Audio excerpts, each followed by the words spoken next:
Hi friends, నేను మీ mister Byreddy. So ఇవాళ అయితే హరీష్ గారు అయితే ఎలిమినేట్ అయిపోయారు. సో ఈ జరిగిన ఎలిమినేషన్ ఏదైతే ఉందో అది ఫెయిర్గా జరిగిందా అన్ఫేర్గా జరిగిందా అనేది మనం మాట్లాడుకుందాం. దాంతోపాటు హరీష్ ఎలిమినేట్ అవ్వడానికి గల కారణాలు కూడా మనం క్లియర్గా మాట్లాడుకుందాం.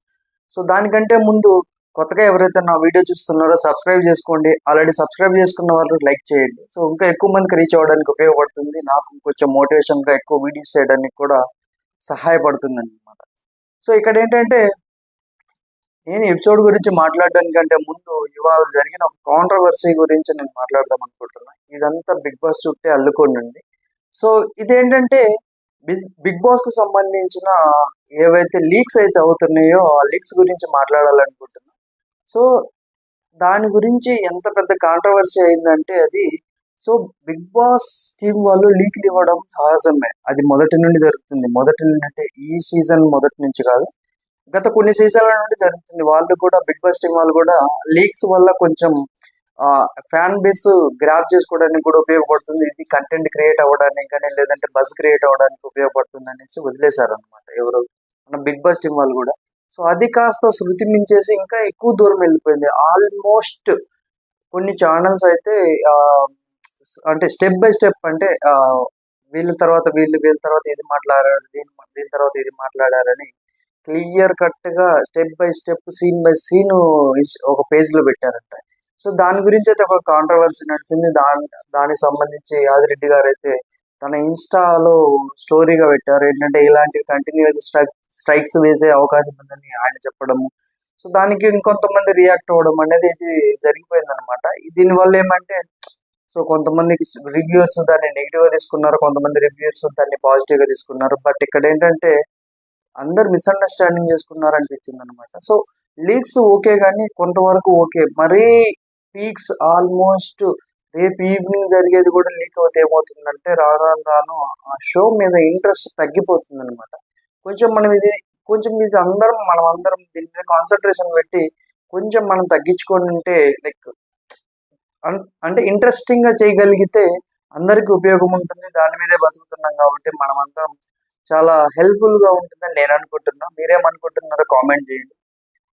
సో ఎపిసోడ్ గురించి అయితే మనం మాట్లాడుకుందాం. ఇక్కడ ఏంటంటే ఎంట్రీ తోటి నాగార్జున గారు ఎంట్రీ అవుతారు. సో ఇక్కడ సాంగ్స్ కానీ నాగార్జున సార్ కాస్ట్యూమ్స్ కానీ టూ గుడ్ ఉంటున్నాయండి, భలే ఉంటున్నాయి. సో ఎవరు సెలెక్ట్ చేస్తున్నారో కానీ హైలైట్ అనిపించింది.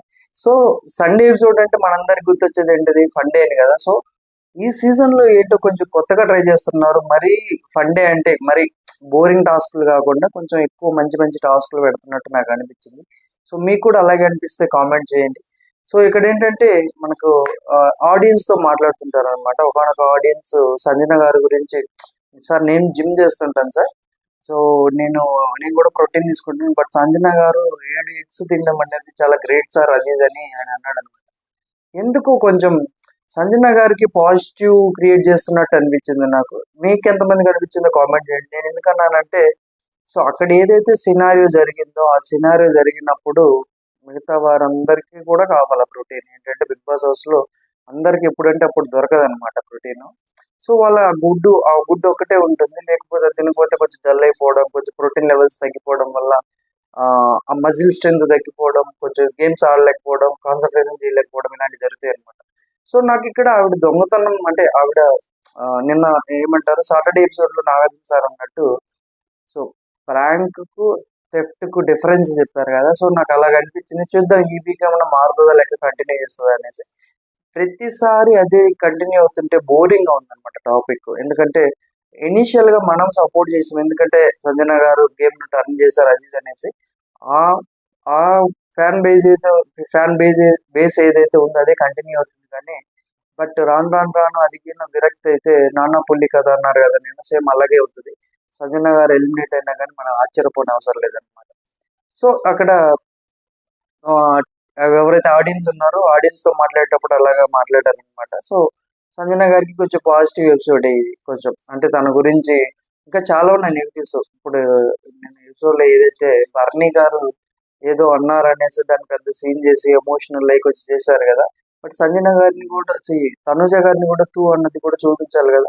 సో ఆ వీడియోస్ ఎందుకు వేయలేదు, మెయిన్ కంటెంట్ వేయట్లేదు, ఏదో తుపాస్ కంటెంట్ మొత్తం వేస్తున్నారు అనిపించింది అనమాట. సో చూద్దాం తర్వాత. నిన్న ఎపిసోడ్లో హరీష్ గారిని ఓనర్ చేయాలని రిక్వెస్ట్ పెట్టారు 10 minutes. ఓనర్ బిగ్ బాస్ ఒప్పుకున్నాడని నాగార్జున సార్ అన్నారు అనమాట. నిన్న చూసుకున్నట్టయితే లాస్ట్లో నాగార్జున సార్ కూడా కొంచెం నవ్వారు. ఎందుకంటే రేపు వాళ్ళకి ఆల్రెడీ ఇంటిమేషన్ వచ్చేస్తుంది కదా, ఎలాగో వెళ్ళిపోతున్నాండి ఓనర్ చేస్తున్నారంటే వీళ్ళని నాకు అనిపించింది, నేను చెప్తున్నాను నా ఒపీనియన్. సో అలా అనిపించింది అనమాట. సో తర్వాత మన సంజన గారిని ఫ్లోరా గారిని ఈ జంటను సేవ్ చేశారనమాట. ఎందుకు ఫ్లోరా గారికి ఎందుకు ఓటింగ్ పడుతుందో నాకు అర్థం కాలేదు. ఎందుకంటే ఆవిడ కంటెంట్ ఏం లేదు సంజన గారి వల్ల పడుతుందా అనేది అర్థం కాలేదు. ఎందుకంటే ఈ హౌస్ లో ఇప్పటి వరకు ఆవిడ సంజన గారికి సబార్డినేట్ గా ఒక పని మనిషిలా మారిపోయింది తప్ప నాకైతే ఫ్లోరా గారి గేమ్ అయితే కనిపించలేదు. సో లాస్ట్ 2 weeks 3 weeks నుంచి తీసుకుంటే అలాగే అయిపోయింది. సో ఇక్కడ ఏంటంటే సంజన గారు చాలా స్ట్రాటజికల్గా వెళ్తున్నారు. తన పని చేసుకోవడానికి, తన పని చేయడానికి ఒకరినైతే సబార్డినేట్ గా పెట్టినట్టు క్లియర్ గా చెప్పింది. శ్రీజ కూడా క్లియర్ గా ఎక్స్ప్లెయిన్ చేసినా గానీ ఇంకా ఫ్లోరా గారు అయితే మారలేదు. చూద్దాం ఈ వీక్ అన్నా మారుతారా లేదా అనేది. దాంతోపాటు కంటెస్టెంట్స్ కు కొంచెం ఫ్లోరా గారిని నామినేట్ చేసే అవకాశం అనేది తప్పించారు. ఎందుకంటే డైరెక్ట్ నామినేట్ అయ్యారు 2 weeks వరకు. సో ఫ్లోరా గారిని ఎవరిని నామినేట్ చేయడానికి లేదు. ఎందుకంటే ఆ నామినేట్ చేయడానికి రీజన్స్ ఉంటాయి కదా, ఒకటే రీజన్ ఉన్నాయి, బోరింగ్, గేమ్స్ లేవు అండ్ పార్టిసిపేషన్ లేదు, తన నుంచి ఏం లేదు. సేమ్ రీజన్స్ చెప్పి ఎన్నిసార్లు నామినేట్ చేస్తారంటే డైరెక్ట్ నామినేషన్ అయితే ఇచ్చి పడేశారు. సో ఇది కూడా మంచిదైంది, ఎందుకంటే కంటెస్టెంట్స్ మధ్య కొంచెం డిఫరెన్స్ క్రియేట్ చేయడానికి బాగుంటుంది అనమాట. సో అలాగనిపించింది. సో నెక్స్ట్ తీసుకున్నట్టయితే కొత్తగా ఉన్నాయి టాస్క్లు ఈసారి. రామును సుమన్ను పిలిచారు. సో నలుగురి మీద నెగిటివ్ చెప్పాలంటారు. సో ఇద్దరైతే బాగా చెప్పారు. సో రాము ఫస్ట్ శ్రీజ గురించి చెప్తారు.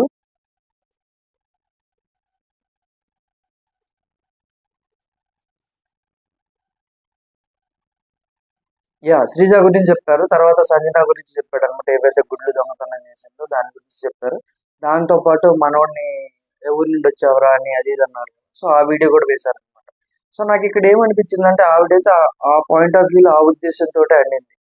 ఏమి దానికి మతలబ్ ఏం లేదు, క్లియర్ గా ఎక్కడి నుండి వచ్చారా బాబు అంటే తనకు రామరాథోడు కొంచెం తెలుగు కూడా రాదనమాట. ఎక్కడి నుండి వచ్చావురా అనే ఈ పాయింట్ ఆఫ్ వ్యూలోనే మాట్లాడింది. బట్ దానికి ఎన్ని యూటర్న్లు కొట్టారంటే అన్ని యూటర్న్లు కొట్టారు. సో తనకి ఎక్స్ప్లెయిన్ చేసుకోవడానికి టైం ఇచ్చారు. బట్ ఇదే సిచ్యువేషన్ week 2లో హరీష్ కూడా ఎక్స్ప్లెయిన్ చేయడానికి ట్రై చేశాడు. ఎందుకంటే అక్కడ ఇమ్మాన్యుల్ మేము గాజులు వేసుకొని ఉన్నాము ఆడటానికి అన్నప్పుడు, సో ఈ పాయింట్ ఆఫ్ వ్యూలోనే హరీష్ కూడా అదే అన్నాడు. నేను ఇప్పటి వరకు ఒక అమ్మాయి 2 అబ్బాయిలతో పోటీ చేశాను అనుకున్నాను, సో 3 అమ్మాయిలతోటే పోటీ చేశాను, తలపడ్డానని అన్నాడు కదా.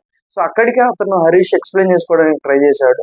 సో మేబీ అక్కడ తనకి అవకాశం ఇచ్చిండుంటే మాట్లాడుకోవడానికి మేబీ గేమ్ ఇంకో రకంగా మారిపోయేదేమో. ఆ రోజు నుండి హరీష్ డల్ అయిపోవడము, తను క్లియర్ గా డౌన్ అయిపోవడము, తనకి గేమ్ నుండి ఎగ్జిట్ అయిపోయేంత వరకు వచ్చింది అనమాట.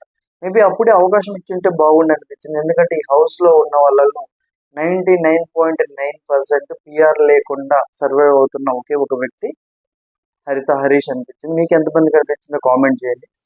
తర్వాత సుమన్ చెప్తాడు. సుమన్ వీళ్ళందరి గురించి చెప్తారు. తర్వాత తనుజ గురించి వీళ్ళ గురించి చెప్తారు అనమాట. ఏడుస్తున్నారు, ఇంకా బయటికి రావాలి అది ఇది అనేసి. రీతు గురించి చెప్పినప్పుడు ఆ నామినేషన్ టాపిక్ వస్తుంది అనమాట. సుమన్ ఏదైతే నామినేట్ చేసినారో అక్కడ ఎవరికి అర్థం కాలేదు, ఇక్కడ మనకు అర్థం కాలేదు. ఆవిడ రీతు ఎవిడెన్స్ చూపించాడంటే అందరు అనుకుంటున్నారు కదమ్మా, అందరు చూస్తున్నారు కదమ్మా ఇలా చెప్పడం. ఇమాన్యుల్ అంటాడు కదా, చిన్నపిల్లాడికి తుపాకీ ఇచ్చి కాల్ చేయడం అంటే ధన కాల్ చేసినట్టు అలాగే అయిపోయింది నామినేషన్ అనేసి. సో ఇలాగే క్లారిటీగా కొంచెం మంచి ఒకటి సుమన్ అంటే నెగిటివ్స్ వెతకడం ఎదుటి వాళ్ళలో. సో కొంచెం అలాగ అనిపించింది. మీకేమనిపించిందో కామెంట్ చేయండి. సో తర్వాత హరీష్ గురించి సుమన్ గారిది అయిపోయింది కదా. తర్వాత టాస్క్లు అయితే స్టార్ట్ అవుతాయి. ఈ టాస్క్లలో ఏంటంటే రీతు చౌదరి అండ్ సంజన గారు అయితే ఈ టాస్క్ లో పోటీ పడతారు. సంజన గారు కొంచెం గట్టిగానే కష్టపడ్డారు. తను కొంచెం సహకరించకపోయినా ఆయాసం వచ్చినా కానీ గట్టిగానే కష్టపడ్డారు. కాకపోతే రీతు అయితే ఇంచి కూడా కదలేదు. ఫైనల్ గా రీతు అయితే గెలిచింది. నెక్స్ట్ టాస్క్ వచ్చేసరికి దివ్యాకు శ్రీజాకు పెడతారు ఇమిటేట్ చేయడం. పెద్దగా ఏం నడవలేదులే కానీ సోగా అనిపించింది వీళ్ళిద్దరిది. ఎందుకంటే వీళ్ళకి పెట్టడానికి రీజన్ కూడా ఏంటంటే వీళ్ళు కామెడీలో కొంచెం తగ్గిపోయినారు అంటే వెనకబడిపోయినారు అనేసి ఆ పాయింట్ ఆఫ్ వ్యూలో వీళ్ళకి పెట్టినని నాగార్జున సార్ కూడా చెప్పారనమాట. అక్కడైతే ఓకే అనిపించింది నాకు. సో తర్వాత ఏంటంటే తనుజాకు బర్నీకి అయితే పెట్టారు వీళ్ళిద్దరికి. సో ఇక్కడ ఏంటంటే ఎవరికి ఇష్టమైన వస్తువులు 4 వస్తువులను వీళ్ళు పగలగొట్టాలి హ్యామర్ తోటి. సో ఇక్కడైతే సేఫ్ గేమ్ ఆడారు ఇద్దరు. సో ఏంటంటే క్రీమ్ తీసుకొచ్చారు, లిప్స్టిక్ తీసుకొచ్చారు, ఏ టాబ్లెట్స్ తీసుకొచ్చారు, తర్వాత బర్నీ గారు పూసుకునే క్రీమ్ తీసుకొచ్చారు. ఇద్దరైతే సేఫ్ గా ఆడారు. మేబీ వీళ్ళిద్దరికి మధ్య గొడవ పెట్టడానికి ఏమైనా బిగ్ బాస్ ప్లాన్ చేస్తుంటే కొంచెం సేఫ్ గా ఆడారు అనిపించింది. సేఫ్ గా ఆడటమే బెటర్ అనిపించింది. ఎందుకంటే కొంచెం ఇప్పుడు దాకా రిలేషన్ బిల్డ్ అయింది కదా, నాన్న కూతుర్లు రిలేషన్ బిల్డ్ అయింది. ఒక్కసారిగా బ్రేక్ అయితే కొంచెం చూడటానికి కూడా బాగోదు. షో కూడా కొంచెం డౌన్ అయిపోతుంది అనమాట. సో అలాగ అనిపించింది నాకు. మీకేమనిపించిందో కామెంట్ చేయండి. సో తర్వాత ఏంటంటే రీతు సేఫ్ అవుతారనమాట. అక్కడ రీతు గట్టి గట్టిగా, అది అరుపు అర్థం కాలేదు, అది ఏడుపు అర్థం కాలేదు, నవ్వు అర్థం కాలేదు.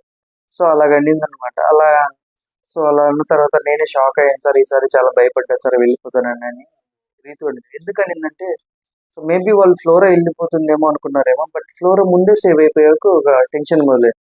రీతుకు ఆల్రెడీ తెలుసు కదా, శ్రీజ మరియు హరీష్ ఆల్రెడీ బిగ్ బాస్ అంటే అగ్ని పరీక్షలో మంచి కంటెస్టెంట్స్, తోపు కంటెస్టెంట్స్. తర్వాత సెకండ్ తీసుకున్నట్టయితే దివ్య రీసెంట్గా వచ్చింది కాబట్టి ఆల్రెడీ పిఆర్ని పెట్టుకొని వచ్చిండొచ్చు. సో నేను ఎలిమినేట్ అని కొంచెం భయపడి ఉండొచ్చు అనమాట, నెగిటివ్ అయిందేమో అనేసి. కానీ ఇక్కడ నా రీతుని అయితే సేవ్ చేశారు. రీతు సేవ్ అవడానికి కొన్ని కారణాలు ఉన్నాయి. ఎందుకంటే తను ఫ్రాంక్ గా మాట్లాడుద్ది, గేమ్స్ ఆడుద్ది, అన్నీ ఆడుద్ది. కొంచెం ఆ క్రింజీ ఏడుపు ఒక్కటి కొంచెం తనకి నెగిటివ్ గా ఉంటుంది, కానీ మిగతాదంతా సేఫ్ మంచిగా ఉంటుందని నాకు అనిపించింది అనమాట. మీకు కూడా అనిపిస్తే కామెంట్ చేయండి.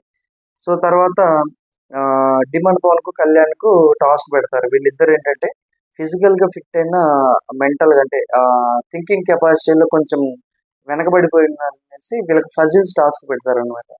సేమ్ అలాగే అక్కడ ఫిజికల్ గా ఫిట్టే కానీ మెంటల్ గా కానీ థింకింగ్ కానీ కొంచెం వెనకబడే ఉన్నారనిపించింది అనమాట ఈ టాస్క్ అయిపోయిన తర్వాత. ఒక టాస్క్ లోనేమో డిమాండ్ పవన్ గెలిచాడు. ఆ క్యారెట్, కుందేలు క్యారెట్ ఏదైతే ఉందో లైన్ గీయాల దారి దారి కనుక్కోవాలన్నమాట. సో దాంట్లో డిమాండ్ పవన్ అయితే గెలిచాడు. కొంచెం డిమాండ్ పవన్ కొంచెం ఒక మెట్ట అవతలే ఉన్నాడు అనిపించింది. బట్ పవన్ కళ్యాణ్ అయితే లాస్ట్ వీక్ తీసుకున్నట్టయితే మనోడు ఒక్కసారిగా పీక్స్ లో లెగిసింది మనోడి గ్రాఫ్ అంతా. సో నేను అనుకోవడం ఈ వీక్ నాగార్జున సార్ కానీ బిగ్ బాస్ టీం కానీ హింట్స్ ఇచ్చారు కదా, కొంచెం దీనివల్ల కానీ హరీష్ వెళ్ళిపోతూ ఇచ్చిన హింట్స్ కానీ మనోడు కొంచెం తెలివి కలవాడు అనుకుంటున్నాను. ఈ హింట్స్ ని పట్టుకొని కొంచెం ఎక్కువ దూరం వెళ్తాడేమో అని నేను అనుకుంటున్నాను. మీరు కూడా అలాగే అనుకుంటే కామెంట్ చేయండి. సో తర్వాత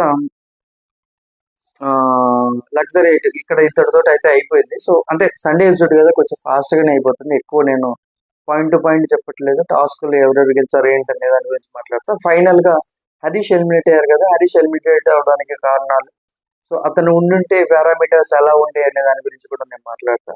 సో ఒకవేళ వచ్చే ఛాన్సెస్ ఉంటే వస్తాడా రాడా అనేది కూడా మనం మాట్లాడుకుందాం.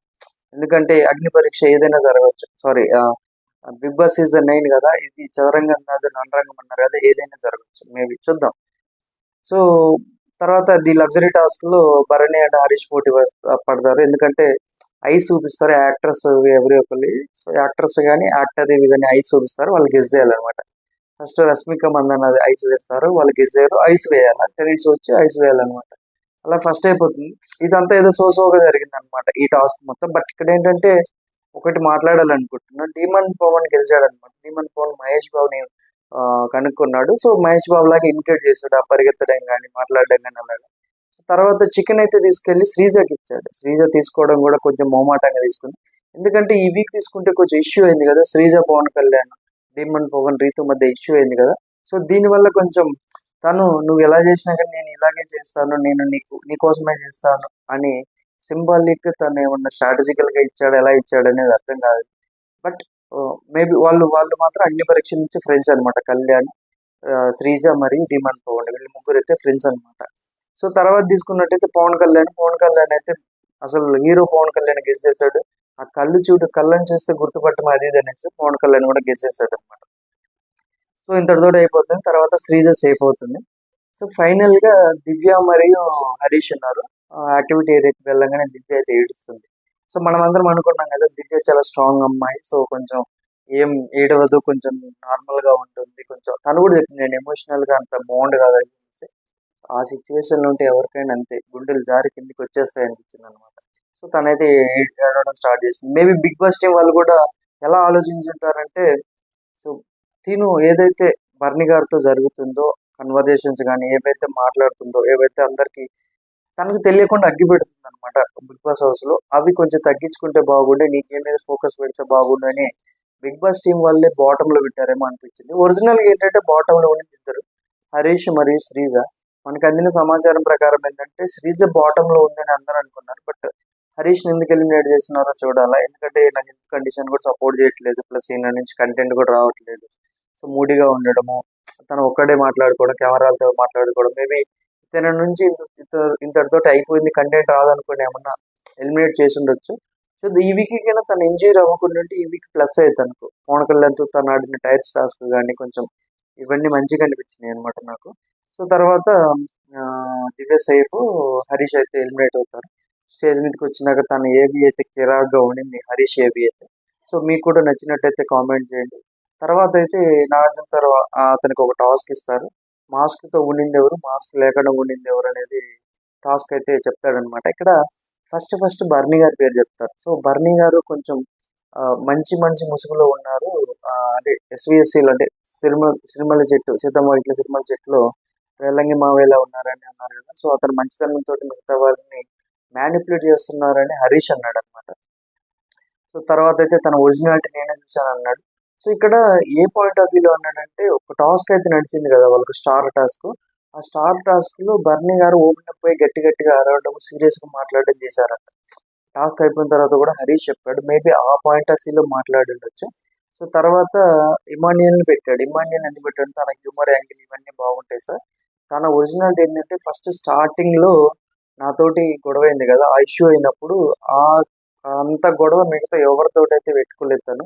తన ఒరిజినాలిటీని చూపించట్లేదు, కుటుంబం అన్నగారి కుటుంబం లాగా ఉండింది అని హరీష్ అన్నాడు. దీనికైతే ఇమ్మాన్యుయల్ మారిపోవడానికి కారణం అయితే సంజన గారు. ఎందుకంటే సంజన గారు ఒకనొక సందర్భంలో చెప్పారు, ఇమ్మాన్యుయల్కి చెప్పారంట, సో నువ్వు ఆపోజిట్ లో వాళ్ళలాగా నువ్వు అరుస్తుంటే నువ్వు నెగిటివ్ అయిపోతావు, అలా మాట్లాడద్దు, సైలెంట్ గా తీసేసుకో అని చెప్పిందంట ఎవరు, సంజన. సో ఇదైతే ఒకనొక ఎపిసోడ్ లో చెప్పింది సంజన. సో మేబీ దానివల్ల ఇక్కడ ఏంటంటే ఇమ్మాన్యుయల్కి అర్థం కాదు సార్, నాకేం అర్థం కాలేదు అంటాడు అనమాట. మేబీ రాను అర్థం అవుతుంది, చూడాలి. సో నెక్స్ట్ తీసుకుంటే డిమాండ్ పవన్ కి ఇచ్చాడు. డిమాండ్ పవన్ కు పాజిటివ్ యాంగిల్లోని ఇచ్చాడు డిమాండ్ పవన్ కు. సో తను కొంచెం సాఫ్ట్ పర్సన్ సార్, తనలో ఉన్న పొటెన్షియాలిటీ ఇంకా బయటకు తీయలేదు. సో తనలో ఉన్న పొటెన్షియాలిటీ బయటకు వస్తే he will be the king అంటాడు అనమాట. సో చూడాలి మరి డిమాండ్ పవన్ ఎలా ఆడతాడు అనేసి. సో మాస్క్ లేకుండా ఉండింది ఎవరంటే శ్రీజ పేరు పెట్టాడు, శ్రీజ ఫోటో పెట్టాడు అక్కడ. సో శ్రీజని ఎందుకు అన్నాడంటే, శ్రీజ ఈ మధ్య కొంచెం రిలేషన్ బాగా పెరిగింది, బాగా మాట్లాడుకుంటున్నారు. శ్రీజ ఏంటంటే కొంచెం తొందరపాటు నిర్ణయాలు, ఉత్తర నిర్ణయాల వల్ల తను నెగిటివ్ అవుతుందే కానీ కొంచెం 10 నిమిషాల ముందు, అంటే 10 సెకండ్ల ముందు ఉంటుంది మీకంటే. సో అంతేగాని తనైతే చాలా మాస్క్ లేకుండా క్లియర్ గా ఉండింది. అగ్ని పరీక్షలు ఎలాగ ఉండిందో ఇక్కడ కూడా అలాగే ఉందని చెప్తాడు. తర్వాత పవన్ కళ్యాణ్ గురించి చెప్తాడు అనమాట. సో పవన్ కళ్యాణ్ అగ్ని పరీక్ష షోలో అందరినీ మీరు అని సంబోధించాను సార్, నేను నాన్న ఒకే కంటెస్టెంట్ పవన్ కళ్యాణ్. సో పవన్ కళ్యాణ్ కూడా అదే చెప్తాడు, మీ పొటెన్షియల్ మీరు బయటకు తీయండి, సేమ్ డీమన్ పవన్ లాగే మీరు కూడా కింగ్ అవుతారన్న సెన్స్ లో చెప్పాడు. తర్వాత ఒక హింట్ అయితే ఇచ్చాడు, రిలేషన్స్ అయితే పెట్టుకోమాకండి, మీకేం మీరు ఆడండి అని చెప్పారనమాట. సో ఇదైతే టూ గుడ్ అనిపించింది. నేను చెప్పాను కదా, పవన్ కళ్యాణ్ తెలియకల్లోడైతే కొంచెం ఈ హింట్స్ ను పట్టుకొని ఈ వీక్ నుంచి తన గేమ్ ని చేంజ్ చేసుకుంటాడా లేదా అనేది చూడాలి మనం.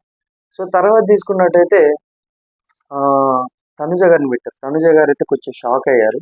సో తనుజ గారిని పెట్టి తనుజ గారిలో నన్ను నేను చూసుకుంటాను సార్, ఎందుకంటే మాకు ముక్కు మీద కోపం ఉంటుంది, సో లోపల ఏముండదు, ఫిల్టర్ ఏముండదు, డైరెక్ట్గా చెప్పేస్తాము, మేమిద్దరం ఒకేలాగా ఉన్నామని చెప్తాడు అనమాట. సో కొంచెం అది ఒకటి మార్చుకోమంటాడు. తర్వాత రిలేషన్స్ పెట్టుకోవద్దు ఈ హౌస్లో, మీకేం మీరు ఆడండి అని చెప్తారు, రిలేషన్స్ పెట్టుకుంటే పడిపోతారని చెప్తారనమాట. సో నాకు ఇక్కడ వర్ణి గారిని ఉద్దేశించి అన్నారని నేను అనుకుంటాను, ఎందుకంటే నాన్న అనేసి తనతో రిలేషన్ ఎక్కువ బిల్డ్ చేసుకుంటుంటారు కదా తనుజ గారు. సో రీసెంట్గా ఈ వీక్ అంతా వర్ణి గారు దివ్యతో ఉన్నారు. సో చూసే మనకైనా అర్థమవుతుంది అనమాట. సో బర్నీ గారు తనలో ఒరిజినాలిటీ అనేది ఇప్పుడే బయటకు వస్తుంది అనేసి చూడాలి. బర్నీ గారిలో ఉన్న మాస్క్ ఆల్రెడీ వీగిపోయిందని నేను అనుకుంటున్నాను. ఆడ హరీష్ మాట్లాడుతున్నప్పుడు కూడా బర్నీ కూర్చున్న విధానం కూడా షూ కాల్ ముందుకు పెట్టేసి షూ తోటి కొంచెం అట్లా ట్యాప్ చేస్తున్నట్టు. సో తనలో ఉన్న ఇంకో యాంగిల్ బయటకు వస్తుంది అనిపించింది. చూడాలి ఎంతవరకు గెటీన్ అవుతాడు. సో ఆయన అన్నాడు కదా ఆల్రెడీ, సో ఎప్పుడు అవసరం లేదు సార్, యుద్ధం తప్పదు అనుకున్నప్పుడు యుద్ధం చేయాలి సార్, లేకపోతే అవసరం లేదు, నేను ఇంతే ఉంటాను సార్ అది ఇది అని బర్నీ గారు అన్నారనమాట. సో ఇంతటితో అయితే క్లియర్గా అయిపోతుంది. సో ఎపిసోడ్ అంటే నాగార్జున గారు అయితే మన హరీష్ గారిని అయితే పంపించేస్తారు. తర్వాత హౌస్ మేట్స్ అందరితో మాట్లాడేసి ఇంతటితో అయితే ఎపిసోడ్ అయిపోతుంది. సో ఇక్కడ ఏంటంటే హరీష్ గారు ఎలిమినేట్ అవ్వడానికి మెయిన్ కారణం ఏమనుకుంటున్నానంటే ఆ పదాలు ఏవైతే వాడారో, లక్కూరు పంచాయతీలో ఒకటి, తర్వాత ఇమ్మాన్యుల్ గారిని బర్నీ గారిని ఉద్దేశించి ముగ్గురు ఆడవారికి ఆడానని చెప్పడం ఒకటి, తర్వాత రీసెంట్ గా లాస్ట్ వీక్ లో జరిగిన ఏదైతే ఇన్సిడెంట్ ఉందో అదే అవ్వచ్చు. సో ఇలాంటివి తనకు నెగిటివ్ అయ్యాయి. కానీ స్టేజ్ మీద ఎంత క్లిస్టర్ క్లియర్ గా మాట్లాడారంటే ఇదే క్లిస్టర్ క్లియర్ గా హౌస్ లో మాట్లాడంటే బాగుండు కదా అనిపించింది. ఎందుకంటే హౌస్ లో ఉన్న వాళ్ళలో ఎంతో కొంత కొంచెం ఫిల్టర్ చేసుకొని ఉంటారు. సో ఎందుకంటే తప్పదు, ఎందుకంటే ఎదుటివారి అంటే మనం మనలా ఉంటే కుదరదు, కొంచెం ఎదుటివారికి నచ్చేలాగా ఉండాలి. సో తనకు అది లేకపోవడం వల్ల తను ఎలిమినేట్ అయ్యాడు. దానితో పాటు హరీష్ కు ఒక్కడికి మాత్రమే, నాకు తెలిసినంత వరకు హరీష్ కు ఒక్కడికి మాత్రమే, మనం ఆల్రెడీ ముందు కూడా చెప్పాను, హరీష్ ఒక్కడికి పిఆర్ బ్యాచ్ లేదు, మిగతా వాళ్ళందరికీ ఉన్నారు. అంటే అది నేను తప్పను, ఎందుకంటే వాళ్ళ గురించి వాళ్ళు డబ్బా కొట్టుకోవాలి. ఎందుకంటే ఇనిషియల్ స్టేజ్ లో అలా చేసుకోకపోతే, వాళ్ళు ఎస్టాబ్లిష్ అయ్యేంత వరకు అలా చేసుకోకపోతే ఏంటంటే ముందే ఎలిమినేట్ అయిపోతారు అన్నమాట. సో ఫ్రెండ్స్, ఇప్పటి వరకు వీడియో చూసారు కదా. వీడియో నచ్చినట్టయితే లైక్ చేయండి, షేర్ చేయండి, సబ్స్క్రైబ్ చేయండి. Thank you. నేను మీ మిస్టర్ బైరెడ్డి.